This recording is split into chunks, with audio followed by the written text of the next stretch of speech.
ശ്രീ അനിൽകുമാർ, ഏറെ നാളായി ചർച്ചകൾ നടക്കുകയാണ്. പ്രധാനമായിട്ടും CPM പോലും മുന്നോട്ട് വെക്കുന്ന വാദങ്ങൾ നമ്മൾ കേട്ടതാണ്. ഇപ്പോൾ സുപ്രീം കോടതിയിലേക്ക് എത്തുമ്പോൾ ഈ ഹർജി പിൻവലിച്ചാൽ 13,000 കോടി രൂപ അത് ഇന്ന് തന്നെ കടമെടുക്കാൻ അനുവദിക്കാം എന്നുള്ളൊരു കാര്യം അത് സുപ്രീം കോടതിയിൽ കേന്ദ്രം പറഞ്ഞിരിക്കുകയാണ്. കേരളം നിലപാടിൽ നിന്ന് പിന്നോട്ട് മാറുന്നുമില്ല. എന്താണ് താങ്കളുടെ പ്രതികരണം?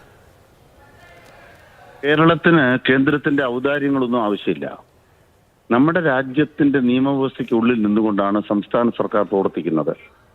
കേന്ദ്ര സർക്കാരിന് ഇക്കാര്യത്തിൽ പ്രത്യേകമായി കടമെടുപ്പിൽ ഇടപെടാൻ അധികാരമില്ല. ധന ഉത്തരവാദിത്വ നിയമത്തിൽ പറയുന്നത് 3% GDP-യുടേത് കടമെടുക്കാൻ അവകാശമുണ്ടെന്നാണ്. കേന്ദ്ര സർക്കാരിന് ബാധകമായ അതേ തത്വം അവർ ഒരിക്കലും പാലിക്കാറില്ല. കേരളം കൃത്യമായി പാലിച്ചിട്ടുണ്ട്. എന്നാൽ കേരളത്തിന് ബഡ്ജറ്റിന് പുറത്തുള്ള വായ്പകളുണ്ട് എന്ന ആരോപണം ഉന്നയിച്ചുകൊണ്ടാണ് കിബി അടക്കമുള്ള ബാധ്യതകളെ ചേർത്ത് കടം എടുക്കാനുള്ള അനുവാദത്തെ വെട്ടിക്കളഞ്ഞത്. ഇപ്പോൾ പറയുന്ന 13,000 കോടി രൂപയുടെ പ്രത്യേകത എന്താണ്? കേരളത്തിലെ 62 ലക്ഷം മനുഷ്യർക്ക് പെൻഷൻ നീണ്ടുപോയത് ഈ കേന്ദ്ര സർക്കാരിന്റെ നയം കൊണ്ടാണെന്ന് വ്യക്തമായില്ലേ? KSRTC-ക്കാർക്ക് പെൻഷനാണെങ്കിലും അതുപോലെ തന്നെ KSRTC-ക്കാർക്ക് കൃത്യമായി പ്രതിമാസം ശമ്പളത്തിൽ കൊടുക്കേണ്ട വിഹിതമാണെങ്കിലും സപ്ലൈകോയുടെ പ്രവർത്തനമാണെങ്കിലും താളം തെറ്റിച്ചത് കേന്ദ്ര സർക്കാരാണെന്ന കുറ്റസമ്മതമല്ലേ നടത്തിയിരിക്കുന്നത്? നിങ്ങൾ കേസിലൂടെ നേടേണ്ടതില്ല, ഞങ്ങളുടെ ഔദാര്യത്തിലൂടെ നേടാം. കേരളം പറയുന്നത് ഔദാര്യം ആവശ്യമില്ല. മോദിയുടെ ഗ്യാരണ്ടി അല്ല വേണ്ടത്, മോദിയുടെ ഔദാര്യമല്ല വേണ്ടത്, കേരളത്തിന്റെ അവകാശമാണ് വേണ്ടത്. ഈ കേരളം ഇന്ത്യയുടെ ഭാഗമാണെങ്കിൽ സുപ്രീം കോടതിയുടെ നിയമ നടപടികളിലൂടെ അർഹതയുണ്ടെങ്കിൽ ലഭിക്കട്ടെ, അർഹതയില്ലെങ്കിൽ ലഭിക്കേണ്ടതില്ല. അവിടെയാണ് കേന്ദ്രത്തിന് അപ്രകാരം ഒരു നിയന്ത്രണം ഏർപ്പെടുത്താൻ അധികാരമില്ല എന്ന കേരളത്തിന്റെ വാദം ഇന്ത്യ രാജ്യത്തിന്റെ ഭരണഘടന ഉയർത്തിപ്പിടിക്കാനുള്ള പോരാട്ടമാണ്.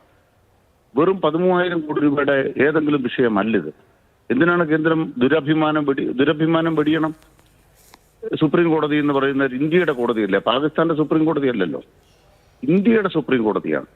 അതുകൊണ്ട് തന്നെ ദുരഭിമാനം വെടിഞ്ഞിട്ട് രാജ്യത്തെ ഒരു ഗവൺമെന്റ് കേന്ദ്ര സർക്കാരിനുമായി ബന്ധപ്പെട്ട് കോടതിയിൽ പോയിരിക്കുന്നു. അതുകൊണ്ട് തന്നെ എന്ത് വേണം? കേസ് പിൻവലിച്ചാലും ഇല്ലെങ്കിലും 13,000 കോടി രൂപ ഞങ്ങളിതാ ഇക്കാര്യം റിലീസ് ചെയ്യാൻ സമ്മതിച്ചിരിക്കുന്നു. അതിന്റെ ഭാഗമായിട്ട് എന്ത് വേണം? കോടതിയിൽ നമുക്ക് വിചാരണ നോക്കാവുന്നതാണല്ലോ. ഇത് പാകിസ്ഥാന്റെ സുപ്രീം കോടതിയല്ലല്ലോ, ഇന്ത്യയുടെ സുപ്രീം കോടതിയല്ലേ. അതിനെ മാനിക്കാൻ കേന്ദ്ര സർക്കാർ തയ്യാറാവേണ്ടതല്ലേ? ഔദാര്യത്തിന്റെ പ്രശ്നമില്ല. കഴിഞ്ഞ ദിവസം ഇതുമായി ബന്ധപ്പെട്ട ചർച്ച നടന്നല്ലോ. ചർച്ച നടന്നപ്പോൾ കേരളത്തിന്റെ കേസ് ഇത് മാത്രമല്ലല്ലോ. ധനകാര്യ കമ്മീഷന്റെ പരിഗണനാ മാനദണ്ഡങ്ങൾ കേരളം ഉൾപ്പെടെയുള്ള ദക്ഷിണേന്ത്യൻ സംസ്ഥാനങ്ങൾ ഏതെല്ലാം നിലയ്ക്കാണ് നമ്മളെ ദോഷകരമായി ബാധിക്കുന്നതെന്ന് ചൂണ്ടിക്കാണിച്ചിട്ടുണ്ട്. അതിനോട് കേന്ദ്രം പ്രതികരിക്കണം. കേന്ദ്ര സർക്കാർ എഴുതി കൊടുത്ത കടലാസിലെ തെറ്റുകളെല്ലാം ഇല്ലാതെയായോ? കേരളം ധന ഉത്തരവാദിത്വം ഇല്ലാത്തവരാണ്, തോന്നിയ പോലെ പ്രവർത്തിക്കുന്നു, അപകടം വരുത്തുന്നു, ഇതെല്ലാം ഇല്ലാതായോ? ഇത്രയും കെട്ടിപ്പൊക്കിയ കേന്ദ്ര സർക്കാരിന്റെ എല്ലാ ദുർനടപടികളും പകൽ വെളിച്ചം പോലെ വ്യക്തമായിരിക്കുന്നു. ദുരഭിമാനം വെടിയണം നരേന്ദ്രമോദി നിയമവ്യവസ്ഥയ്ക്ക് കീഴടങ്ങണം. ഇന്ത്യ സർക്കാർ നിയമവ്യവസ്ഥയോട് പൊരുത്തപ്പെടണം. സുപ്രീം കോടതി ഇന്ത്യയുടെ സുപ്രീം കോടതിയാണെന്ന് അംഗീകരിക്കാനുള്ള മാന്യത കേന്ദ്ര സർക്കാർ കാണിക്കണം. ശരി, വളരെ നന്ദി ശ്രീ K. അനിൽകുമാർ പ്രതികരിച്ചതിന്.